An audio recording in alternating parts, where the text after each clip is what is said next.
Dans quelques semaines, je fête mon 34e anniversaire. Je te partage dans cette vidéo ce que je sais à 34 ans et que j'aurais aimé savoir à 20 ans. Vois ta vie comme un livre et toi l'auteur. Ou tu peux la voir comme un héros de jeu vidéo qui doit gagner. Quand tu réalises cela, tu fais attention à tes décisions car ta vie sera la somme de toutes les décisions prises. Et ce n'est pas une série d'événements aléatoires qui t'arrivent. Ta vie donc c'est l'ensemble de toutes les décisions que tu vas prendre. C'est ce qui va faire le résultat que tu vas voir dans ta vie. Et si tu n'aimes pas ce que tu vois, si tu n'aimes pas ce que tu vis, en fait, tu peux décider de changer l'histoire. Parce que c'est toi qui écris le livre, parce que c'est toi qui es dans le jeu. Tu peux décider de jeter complètement le livre, de réécrire une histoire ou d'apporter des éléments au héros, d'apporter des éléments au caractère que tu as défini dans ton livre. Si tu trouves que le héros n'est pas assez fort, ne se bouge pas assez, n'agit pas assez, en fait c'est à toi de lui donner les outils, c'est à toi de lui donner les armes pour qu'il puisse avancer. Parce que c'est toi en fait le caractère dans ce livre, le personnage principal de ce livre. Donc c'est à toi d'écrire cette histoire comme tu veux qu'elle soit écrite. Et vraiment c'est quelque chose que j'aurais vraiment aimé savoir à 20 ans. La vie, c'est pas une succession d'événements aléatoires qui nous arrivent. Bien sûr qu'il y a des choses qui ne dépendent pas de nous, mais il y a aussi beaucoup de choses qui dépendent de nous. Ce sont nos décisions, les décisions que nous prenons à la suite des différents événements. Donc vraiment, c'est à toi d'écrire ton personnage, comment il sera.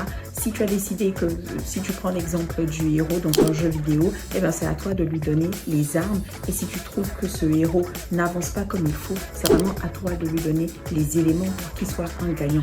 Parce qu'en fait, il y a une phrase qui dit « Les gagnants gagnent ». Et si tu ne gagnes pas, c'est que tu n'es pas un gagnant. Et donc vraiment, cette leçon, moi j'aurais vraiment aimé l'apprendre à 20 ans. Et maintenant, je le sais et c'est ce que j'essaie d'appliquer au quotidien. La vraie valeur de l'argent, ce n'est pas pour acheter des voitures ou pour faire de super vacances ou pour se déplacer dans des pays inconnus. La vraie valeur de l'argent, c'est de s'acheter la liberté et le temps. Et si tu as cette vraie valeur de l'argent, tu vas vraiment réfléchir à comment est-ce que tu peux en gagner pour pouvoir gagner la liberté, pour pouvoir gagner du temps. Parce qu'avec le temps que tu pourras acheter, le temps que tu pourras avoir, tu vas l'investir avec des personnes qui te sont chères, tu vas l'investir dans des activités qui te plaisent. Le problème, c'est que la majorité des personnes ne pensent pas à l'argent comme moyen de trouver du temps et donc finissent par être enfermés dans des jobs qu'ils n'aiment pas, dans des travaux qu'ils détestent et au final, ils ne sont pas heureux. Donc mon troisième conseil, c'est que tu écrives tous les problèmes, toutes les questions que tu as en tête, toutes les questions que tu te poses, il faut les sortir de ta tête, il faut vraiment que tu les écrives pour qu'elles arrêtent de t'embêter, de rester dans ta tête et que tu n'arrives pas à réfléchir, à avancer, tu sois perturbé par ces questions. Écris ces questions, pose-les sur papier, ça te permet déjà de formuler en fait les problématiques et ensuite de trouver des solutions. Va chercher, ne reste pas, ne laisse pas la problématique dans ta tête ou juste sur un bout de papier en te disant ok, je trouverai la solution quand j'aurai le temps. Non, prends cette problématique et va chercher dans des livres, dans des vidéos, dans des podcasts, dans des séminaires. Va chercher la solution. N'attends pas. N'attends pas que la solution arrive d'elle-même ou que en fait la situation se règle d'elle-même. Non, il faut aller avec agressivité, adversité. Il faut y aller frontaux et rechercher les solutions à tes problématiques. Donc vraiment, les livres, ce sont de grands moyens pour trouver des solutions. Sinon, tu as des podcasts, il y a YouTube. Vraiment, YouTube, c'est une mine. On peut trouver pas mal de choses, vraiment. Mon quatrième conseil que je donnerais vraiment à la jeune Dominique, en tout cas que j'aurais vraiment aimé avoir, recevoir quand j'étais beaucoup plus jeune, mais que maintenant j'ai compris, c'est de s'engager soi-même. Et c'est vraiment un outil, une technique qui est puissante. C'est de s'engager soi-même et cela permet en fait de pouvoir débloquer tout ce qui est problème de motivation, procrastination, discipline. En fait, s'engager soi-même, c'est quoi? Quel est l'objectif qu'on veut atteindre? Qu'est-ce qu'on voudrait faire?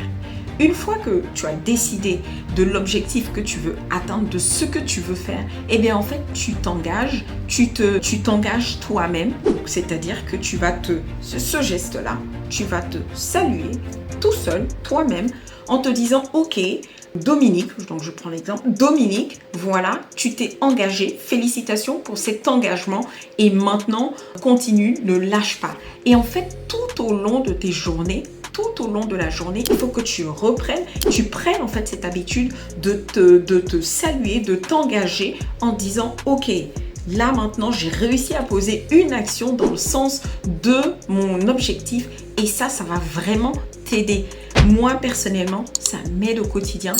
Sur par exemple l'alimentation, j'ai mis en place pas mal de changements sur le sport, dans mon entreprise aussi. J'ai mis en place des engagements, des objectifs à atteindre et franchement, tout au long de la journée, c'est vraiment facile de perdre. Si je prends l'exemple de l'alimentation, quand on passe devant un magasin ou quand on passe devant une boutique, c'est vraiment facile d'être tenté. Par exemple, une personne qui voudrait mettre en place des habitudes financières, elle peut être tentée. Et en fait, de se rappeler que elle doit, pendant la journée ou à la fin de la journée, se féliciter du fait qu'elle ait réussi à atteindre, à tenir la journée, à tenir cet engagement pendant cette journée. En fait, ça va vraiment freiner parce que là, on s'engage et ça fait, il y a vraiment un effet, sur le cerveau ça renforce en fait l'engagement. Donc moi, c'est le conseil que je donnerais. C'est vraiment un conseil que j'ai appris, j'aurais aimé avoir quand j'étais beaucoup plus jeune. Le 5e conseil que je donnerais vraiment à toute personne qui démarre vraiment, qui est dans la vingtaine, ne contracte aucune dette si ce n'est pour investir dans l'immobilier ou d'autres investissements. Ne contracte aucune dette. Si tu as besoin de payer tes études, il faut trouver d'autres solutions. Des solutions telles que les bourses. Toutes les écoles maintenant, elles offrent des bourses ou bien même vous pouvez demander à négocier, demander en fait un échelonnement de votre scolarité ou bien même une réduction. Vraiment, trouver des solutions autres que prendre une dette, contracter une dette avec la banque. Et franchement, j'ai fait cette erreur et c'est vraiment le conseil que je voudrais donner pour payer vos études, si vous voulez avancer. Ne contractez aucune dette parce que la dette, elle vous engage et en fait les intérêts sont fourbes. Derrière, il y a des intérêts qui continuent à se cumuler même si vous êtes en train de rembourser. Donc, si vous prenez 10 ans à rembourser, en fait, pendant ces 10 ans, vous allez juste peut-être rembourser que les intérêts. Donc ça, c'est vraiment mon conseil. Si tu souhaites faire une nouvelle chose dans la vie, ne te dis pas, ok, mais en fait, il faut que je puisse trouver un jour par semaine ou bien que je puisse trouver 1 heure par semaine. Il faut d'abord que tu te dises que pour faire cette chose, il y a d'abord des éléments que tu peux éliminer. Donc en fait, il y a une règle, c'est de passer 1% de temps de plus sur cette nouvelle activité et faire 1% de temps en moins sur une autre activité. Parce que voilà, si tu veux t'engager dans une nouvelle activité, si tu veux faire une nouvelle chose, ne te dis pas « Oh, je n'ai pas le temps, je ne peux pas le faire ». Et en fait, il y a plein de personnes qui se retrouvent piégées avec ce type de raisonnement. Elles ne savent pas comment faire. Du coup, elles se disent « En fait, je ne peux pas le faire » et elles remettent à demain ou elles se disent « Dans ce cas-là, je vais commencer à la retraite ou quand je serai en vacances ». Non, vous pouvez commencer en utilisant cette astuce 1% de temps en plus sur cette activité, donc 1% de temps et 1% de temps en moins sur une autre activité. Et ça va vous permettre de pouvoir tester la nouvelle activité, voir si ça vous convient et puis la continuer. Mon conseil numéro 7, si tu souhaites entreprendre, ne cours pas après le meilleur business. Ne cours pas après le meilleur business model. En fait, tous les business models fonctionnent.